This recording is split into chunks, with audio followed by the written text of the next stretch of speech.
Have you ever wondered what dark secrets lie hidden behind the facade of love? This Valentine's Day, I invite you to step into the shadows with me as I reveal 5 disturbing, true horror stories. Each one a twisted tale where romance turns into nightmare. I've seen firsthand how a simple red rose or a whispered promise can hide unimaginable terror. So if you're ready to question everything you thought you knew about love, hit that subscribe button, dim the lights, and join me on this chilling journey. Welcome to 5 disturbing true Valentine's Day horror stories. Let's begin. I still remember that fateful Valentine's Day in 2018. The air was thick with winter's last breath, the streets wet with melted snow, reflecting the dull orange glow of the streetlights. I was late getting home. Another exhausting day at work, where I had stared at spreadsheets until my eyes felt like they were bleeding. I climbed the porch steps, my mind already halfway to my bed, when I saw it. A bouquet of roses, neatly wrapped in crimson ribbon, resting on my doorstep like a waiting animal. Their color was wrong, too dark, too deep. A shade of red that reminded me of something I didn't want to recall. At first, I thought it was a romantic surprise, maybe from a secret admirer. A laughable idea, really. My love life was a wasteland, and I hadn't received so much as a flirty text in years. But there they were, 13 roses. Full and lush, their petals curled slightly at the edges, as if whispering to each other. I bent down, picked them up, and that's when I felt it. A pulse. The petals shifted beneath my fingers in a slow, rhythmic movement, like the fluttering of a dying heartbeat. My skin crawled, but I shook it off. Fatigue does weird things to the mind. Maybe the wind had caught them, or maybe my own trembling hands had caused the illusion. Either way, I took the roses inside. I set the bouquet in a glass vase on the dining table. As I walked past it to grab a beer from the fridge, I caught a scent. Sweet. Intoxicating. But underneath it, something foul. Like damp earth. Like something rotting just beneath the surface. I ignored it. That night, I dreamt of her. A woman, pale as a corpse draped in tattered lace. She stood in the shadows of my bedroom, her face half obscured by a black veil. Her lips didn't move, but I heard her whisper all the same. "The roses are cursed. You should never have brought them inside. They belong to the dead." I woke with a jolt, my skin clammy, my breath ragged. The room was silent except for the sound of my ceiling fan ticking in slow, tired rotations. It was just a dream, but when I looked toward the roses, their petals seemed darker. The next day, I told my friend Mark about the bouquet. We were at a coffee shop, sitting by the window, watching the couples pass by, all wrapped up in their own little Valentine's Day bliss. "Maybe it's from a secret admirer," he teased, stirring his coffee. I shook my head. No note, no name, just there. And I swear to God, man, it feels like they're alive. Mark chuckled, but when I described the dream, the woman, the whisper, the feeling of something wrong, his face changed. "Damn, that's messed up." He leaned in, lowering his voice. "You know, something weird happened to Mia, too." Mia was a girl we both knew from college. A mutual friend, though I hadn't spoken to her in months. She got a bouquet just like yours a few days ago. Same dark petals. No card. And then, he hesitated. "And then what?" "She's missing." I stared at him. "What do you mean missing?" "I mean gone, dude.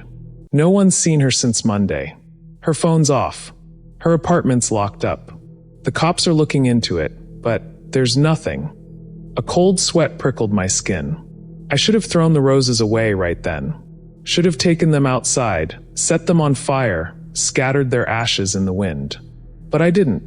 Instead, I went home and stared at them for a long, long time. Over the next few days, the atmosphere in my apartment changed. The air grew thick, suffocating. The scent of the roses became unbearable.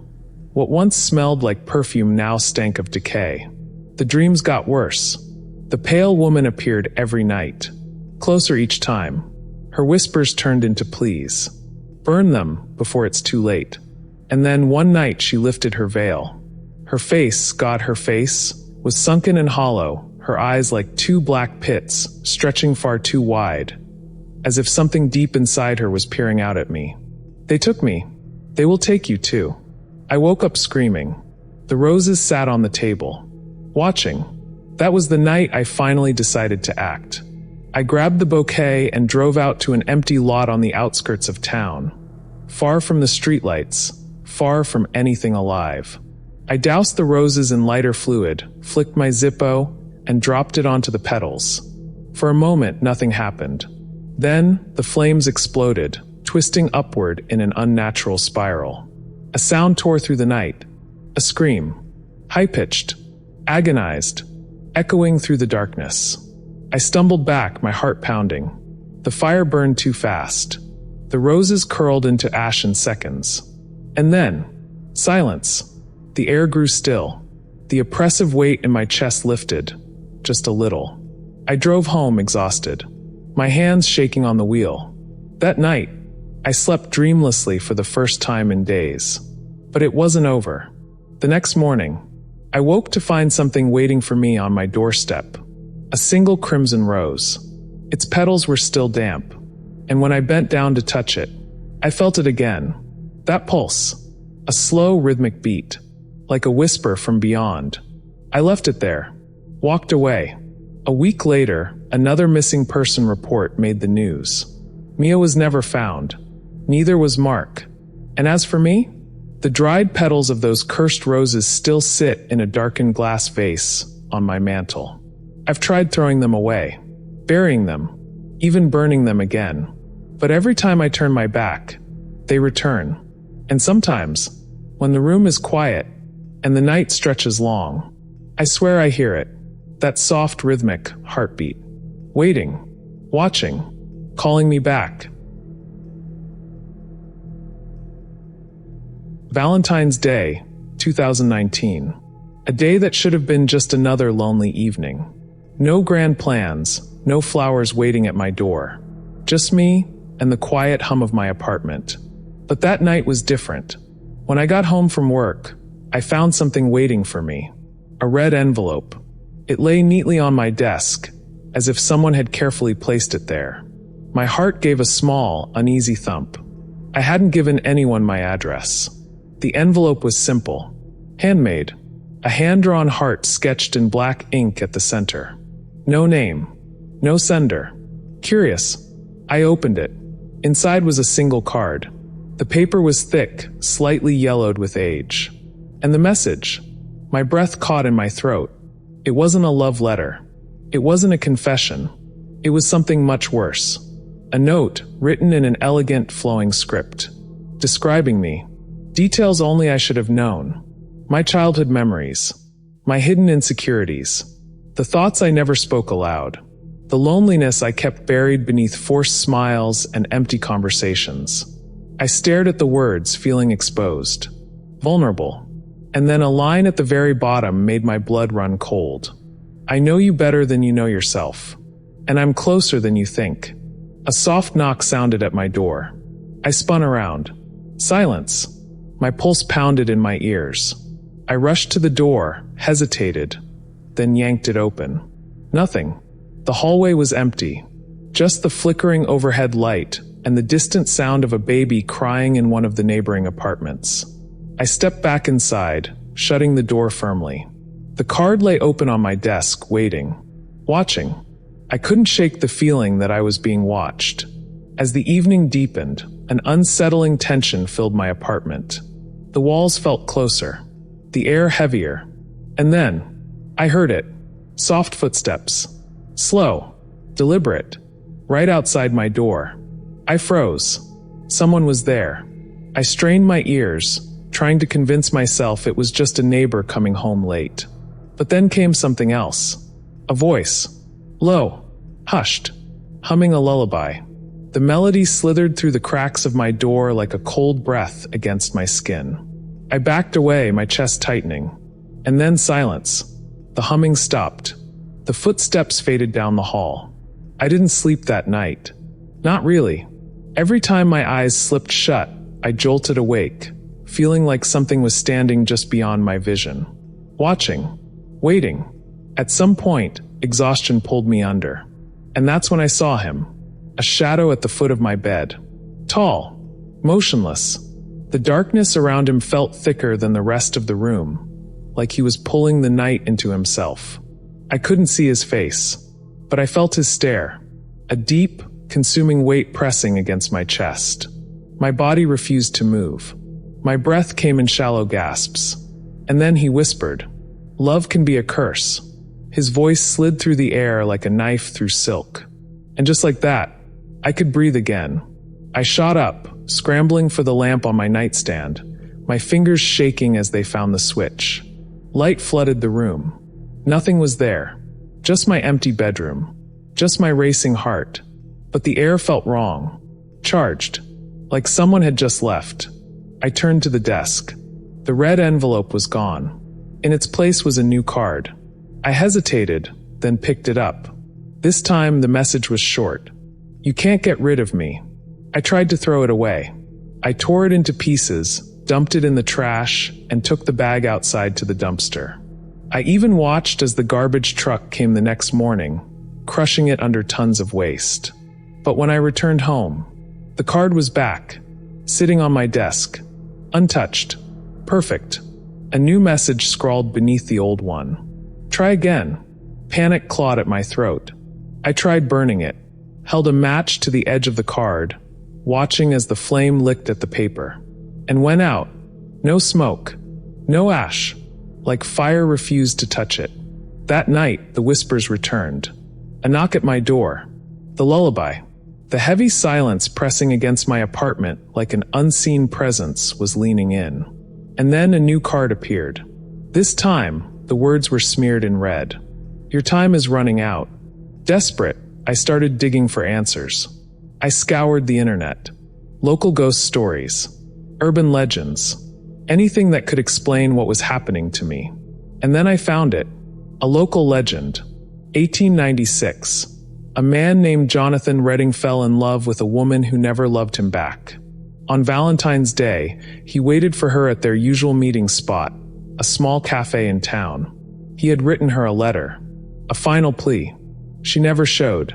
Humiliated, heartbroken, consumed by rage and sorrow, he walked into the woods that night and never came out. Days later, people in town started receiving letters. Strange, unsettling letters, written in beautiful, flowing script. Letters that spoke of their deepest fears, their most painful secrets. Some thought it was a cruel joke, until the recipients started vanishing. One by one, gone without a trace. And every year on Valentine's Day, the letters return. A whisper from a soul scorned. A curse that never fades. A promise never broken. I live every February 14th in fear now. I never celebrate, never accept cards, never let myself believe in love. Because I know the truth. Some messages, once read, are never forgotten. And some ghosts never stop searching. The last card I received had only 3 words. "See you soon." And I know, one day, when I least expect it, he will come to collect. It started as an innocent Valentine's Day gathering. A few years back, I found myself in a quiet, forgotten town, celebrating the holiday with a small group of old friends. We hadn't seen each other in years, so the night was meant to be a reunion, a toast to love, to companionship, to the bonds that had kept us together despite time and distance. We laughed. We drank. We reminisced. And then someone made a suggestion. "Let's do something different this year," Lucy said, her green eyes flickering in the candlelight. "Something real. Something ancient." The room fell silent. "A ritual," she continued. "A lover's pact. To summon the true essence of love." I chuckled nervously. "You mean like magic?" "Not magic," she corrected. "A tradition. An old one. My grandmother used to tell me about it. We should have said no. We should have laughed it off, called it silly, moved on. But we didn't. Somewhere between the wine and the nostalgia, we let curiosity get the better of us. And so, just before midnight, we found ourselves outside, huddled around a small bonfire in the backyard of the abandoned house we had rented for the weekend. The wind had picked up, whispering through the skeletal branches of the trees. The flames crackled hungrily, stretching and twisting as if they were listening. Lucy passed around red candles. "We each light one," she instructed. "And we recite the words." "What words?" I asked, my throat dry. She smiled, but there was something off about it. "You'll see." I hesitated but took the candle. One by one we lit them, the soft glow casting eerie shadows across our faces. The fire flickered wildly, throwing light against the towering trees that surrounded us. And then we spoke. The words were old, passed down through generations, an incantation in a language that tasted strange on my tongue. As the final syllable left my lips, a sharp gust of wind tore through the clearing, almost snuffing out the flames. I shivered. The air felt different. Heavy. Wrong. That's when I noticed the shadows. They had changed. Twisting. Shifting. Growing. And in the darkness beyond the firelight, something moved. A figure. Tall. Unnatural. Watching us. Its eyes burned red. Not the soft glow of embers, but a deep, hungry crimson that pulsed like a heartbeat. I tried to speak, but my voice failed me. And then it stepped forward. The ground trembled. Its presence was suffocating, like the air itself was thick with dread. My pulse pounded in my ears as a voice echoed through the night. "You have sealed your fate." The words wrapped around me, cold as death. I wanted to run. God, I wanted to run. But I couldn't. I was rooted to the spot, as if invisible hands were gripping my ankles. And then, the screaming began. One by one, my friends vanished. Lucy, gone in a blink. Mark let out a strangled gasp before collapsing into the shadows, his candle snuffed out as if it had never been there. Tori clawed at the ground, her face twisted in terror as something unseen dragged her away. I was alone. Alone with it. The fire had all but died, leaving only faint embers casting a dull, pulsing glow. The figure moved closer. Slow. Deliberate. I could feel it watching me, studying me, savoring the fear that clung to my skin. Then it spoke again. "Do you understand now?" The voice slithered through my mind, sending ice down my spine. "Love is not a gift. It is an exchange." Something brushed my cheek, an invisible touch cold as the grave. "And tonight, you have given more than you realize." The last thing I remember before everything went black was the sensation of falling into nothingness. I woke up the next morning alone in the clearing. The bonfire had burned out. The candles were gone. And so were my friends. No footprints. No sign they had ever been there. Just me. And a single red candle, standing upright in the ashes. Its wick still burning. I left that town and never looked back. But every Valentine's Day, I hear whispers in the wind. Feel eyes watching from the darkness. And sometimes just before I fall asleep, I see the glow of a red candle in the corner of my room. Still burning. Still waiting. Because some pacts are never broken. And love always comes with a price. I once visited my ancestral home on a chilly Valentine's Day, a day when the world seemed to shiver under a gray, unfeeling sky. The old house stood in a quiet corner of the countryside, its crumbling stone walls and sagging roof a testament to the passage of time. Every room was filled with memories and relics of a bygone era, a dusty piano in the parlor, faded portraits lining the corridors, and a heavy silence that whispered secrets of the past. In a forgotten hallway, I noticed an ornate mirror hanging on the wall. Its frame was carved with strange symbols I couldn't decipher, a mix of twisting vines and unfamiliar runes that gave the piece an unsettling air. The glass was slightly tarnished, reflecting not only the dim light of the corridor, but also a sense of deep melancholy. I paused before it, drawn by an inexplicable force, and as I gazed into its surface, something felt off. At first, I thought it was my imagination. I saw my tired eyes, weary from a long journey, and assumed that the low light had played tricks on me. But then I noticed something more, a faint figure standing just behind my reflection. A woman, her face etched in sorrow and despair, lingered in the shadows. Her eyes, though indistinct at first, seemed to plead silently for help.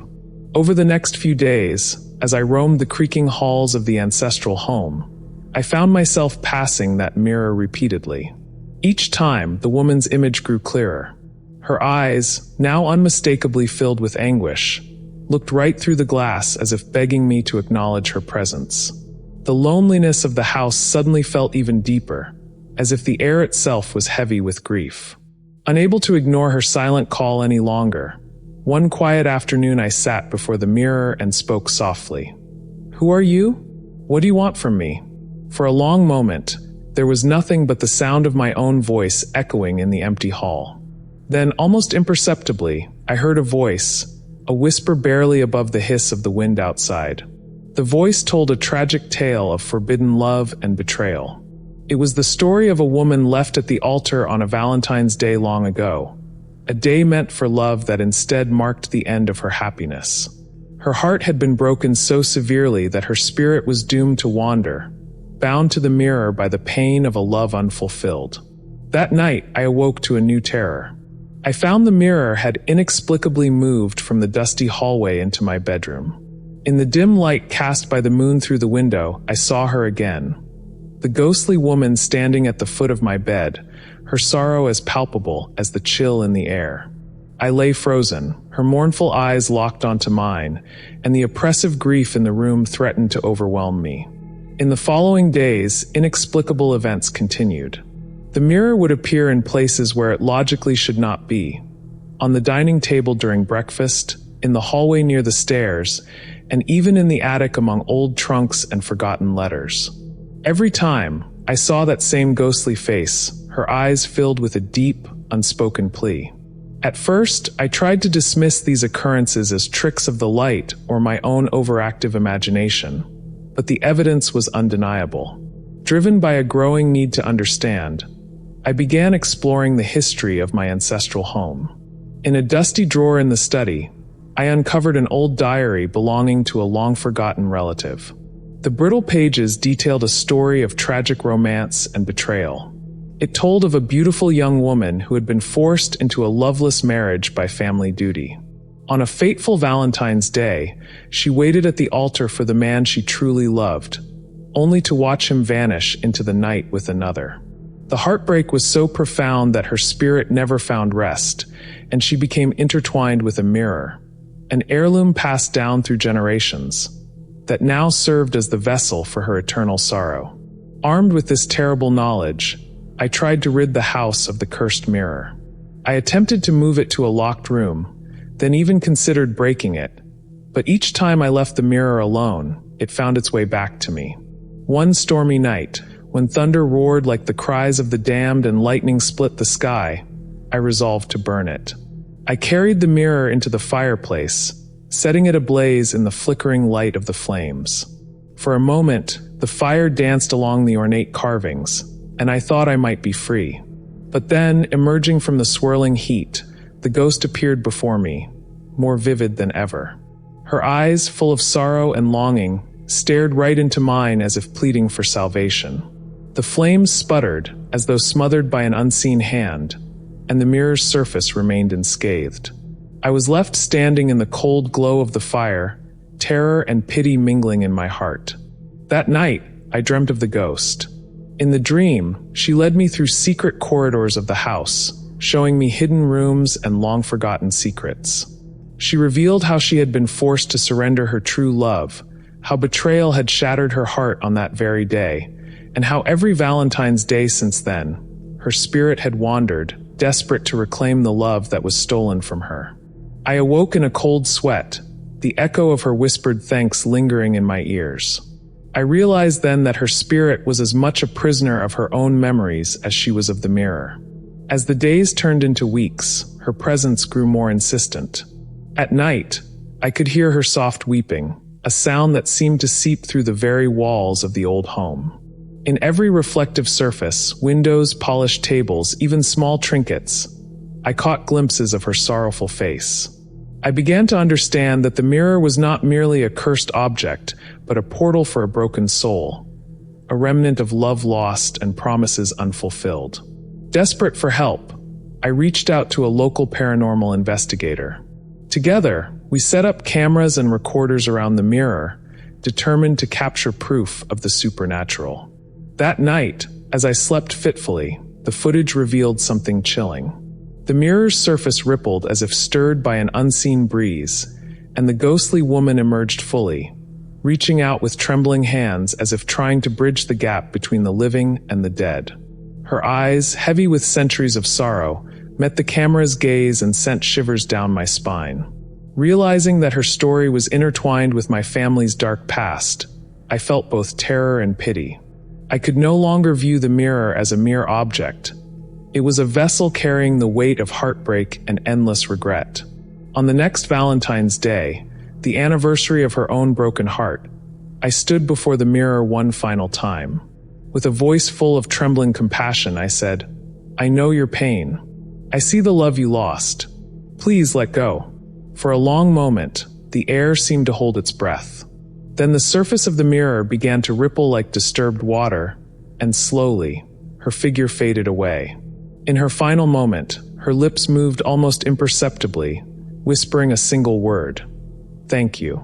In the days that followed, the house seemed to exhale a deep, long-held breath. The oppressive gloom lifted, and the mirror, now stripped of its ghostly inhabitant, became nothing more than an old, ornate relic. Yet, even though her spirit had departed, I could not shake the feeling that the house still held echoes of her sorrow, a quiet reminder that some reflections carry the weight of a broken heart. I left that ancestral home with a bittersweet farewell, knowing that love, when betrayed and marred by heartbreak, can echo through time. Every reflective surface now held a memory of her sorrowful eyes, a ghost of a love that once was. And every Valentine's Day, when the chill of winter clings to the night air, I remember the haunted mirror and the tragic tale it once whispered, a tale that taught me even the past can reach out to claim you. Valentine's Day 2020 began with promise but ended in nightmare.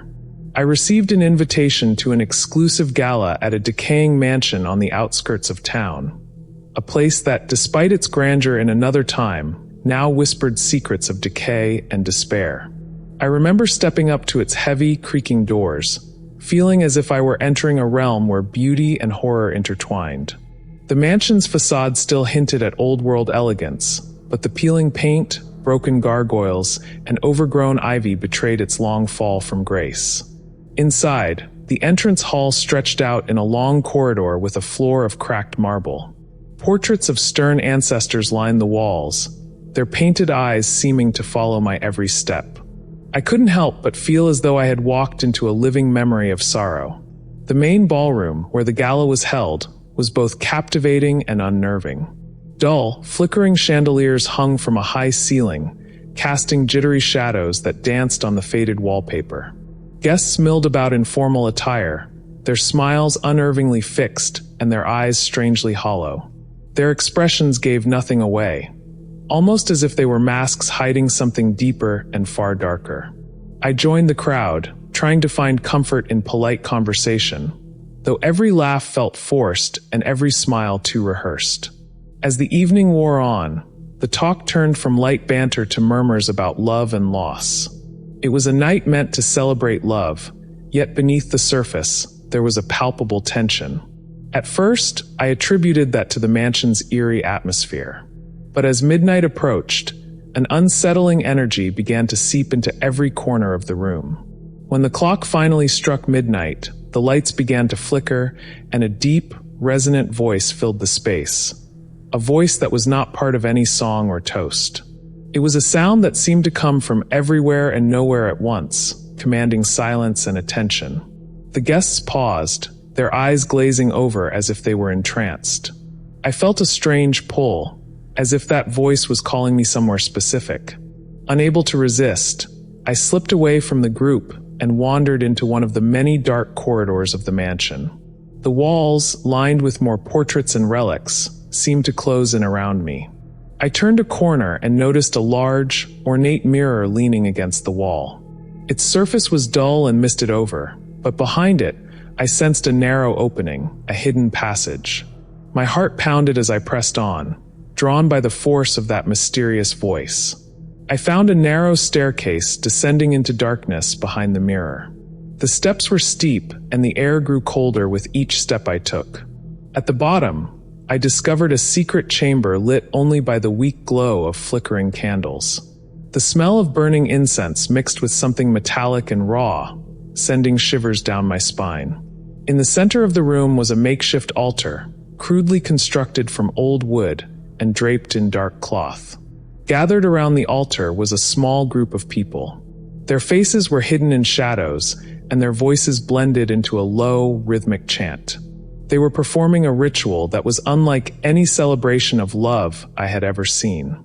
The ritual was called the Heart of Darkness, a sacrificial rite meant to honor an ancient entity.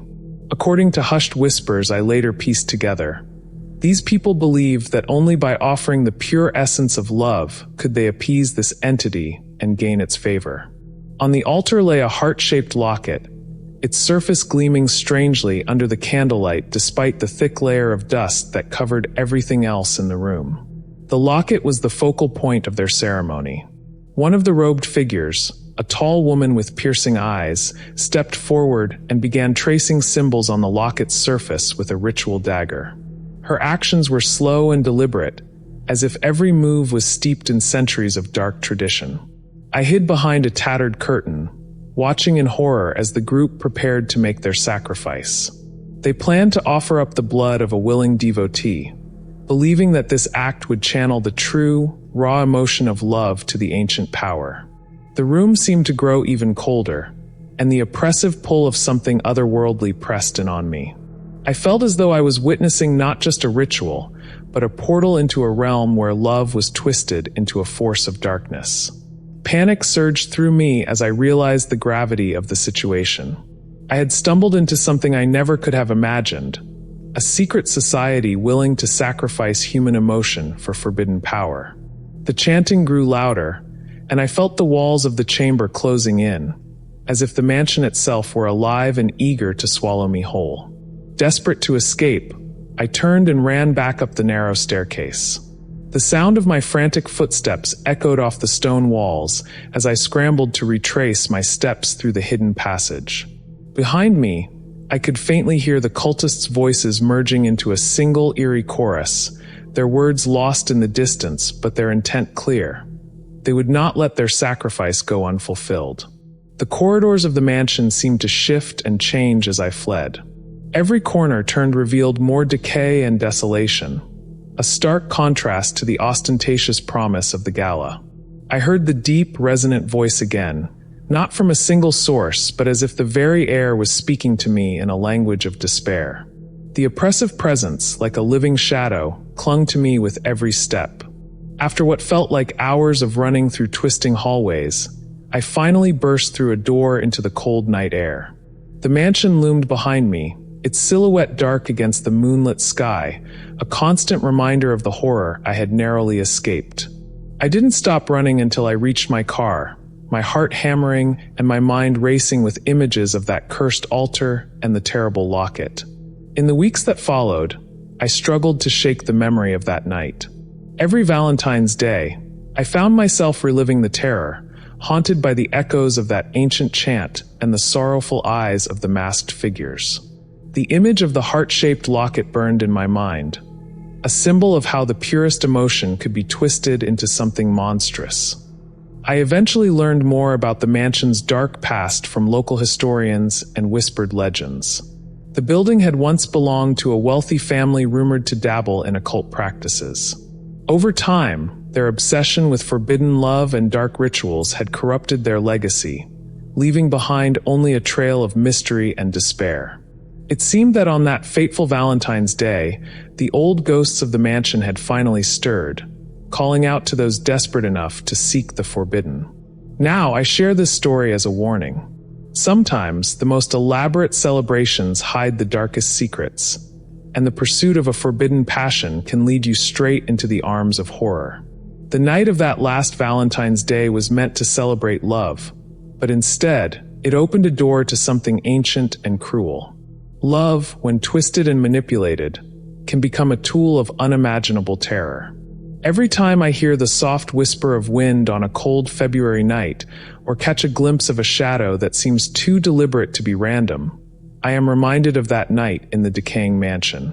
The memory of the secret chamber, the haunting ritual, and the cold, hollow eyes of those lost in their obsession lingers with me.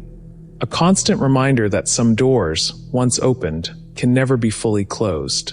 So take heed. Be cautious of the allure of beauty and romance. Sometimes beneath the surface of even the most elegant celebrations, darkness waits patiently. And on Valentine's Day, when love is supposed to be celebrated, remember that not every heart beats with pure light. Some are weighed down by the darkness of secrets too terrible to share.